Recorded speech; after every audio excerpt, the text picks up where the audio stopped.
Breaking news প্রিয় দর্শক, 13 জাতীয় সংসদ জমে উঠেছে দুপক্ষের পাল্টাপাল্টি উত্তরে। এদিকে এনসিপির উদ্দেশ্যে এমপি আন্দালিব পার্থ বলেন, আপনারা জামায়াত জেনারেশন হয়েন না। তিনি আরো বলেন, সংবিধান কি 71-এর পরাজিত দলিল যে ছুঁড়ে ফেলতে হবে। চলুন দর্শক, সংসদ ভবন থেকে সরাসরি দেখা যাক টিভির পর্দায়। নতুন নতুন সংবাদ দেখতে আমাদের চ্যানেলটা সাবস্ক্রাইব করে পাশে থাকবেন।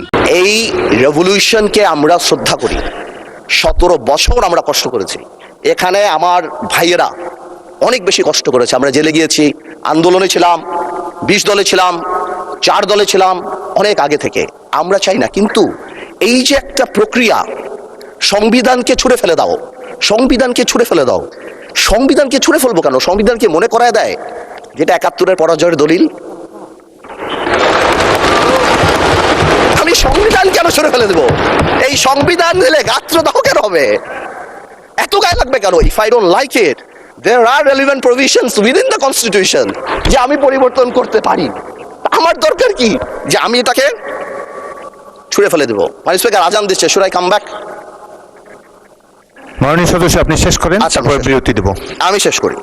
তো আমি সেটাই বলছি, আমি আরো অনেক টেকনিক্যালিটিতে যেতে পারতাম, আইনে যেতে পারতাম। আই এম শিওর আমাদের সম্মানিত সদস্য আইনমন্ত্রী সাহেব আছেন, উনি কথা বলবেন। আমি শুধু একটা জেনারেল কথা বলি, ইউনিটি ইজ দ্য কি। এবং আগেও যেটা বলছি, এখনো সেটা বলি, দ্যাট সংবিধানের উপরেও আমাদের রেসপেক্ট থাকতে হবে। At the same time we must find our way so that we can uplift the spirit of July. এবং এই কাজ আমাদের, to see between the lines, to draw between the lines, to balance between the lines. আমরা politician, এটা আমরা করব, কিন্তু কোনোভাবেও আমাদেরকে লগর সেটে ফেলে জুলাইয়ের বিরুদ্ধে অবস্থান যদি নিতে যান, তাহলে আপনারা কোনোদিন সাকসেসফুল হবেন না। আপনারা যদি এই জুলাইয়ের উপর মাথায় কাঁঠাল ভেঙে, আর এনসিপি যে আমাদের দল, আমাদের হিরোরা যারা যুদ্ধ করেছেন, যারা এখানে আছেন, তাদেরকে বলে দিই, আপনারা জেনজিকে রিপ্রেজেন্ট করেন, জামাত জেনারেশন হয়ে যান না। Look at the eyes of the people. আপনারা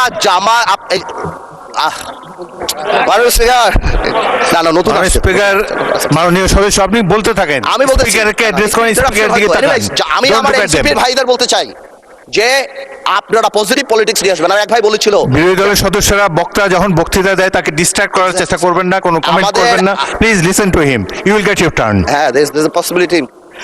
আমাদের এক ভাই বলেছিল, ফ্যামিলি কার্ড, খাল খনন, তো কি পুরো দেশ স্ট্যান্ড স্টিল হয়ে যাবে? হ্যাঁ, পুরো দেশ স্ট্যান্ড স্টিল। সারাদিন আমরা এটা করব, এই আমাদের কাজ। This is absurd. আমরা অবশ্যই এটাকে করব, আমরা অবশ্যই এটাকে রেসপেক্ট করব। এর কারণ আমরা এখানে, এই আন্দোলনের কারণে আমরা এখানে হয়তো আমরা জেলে থাকতাম, but the country must move on.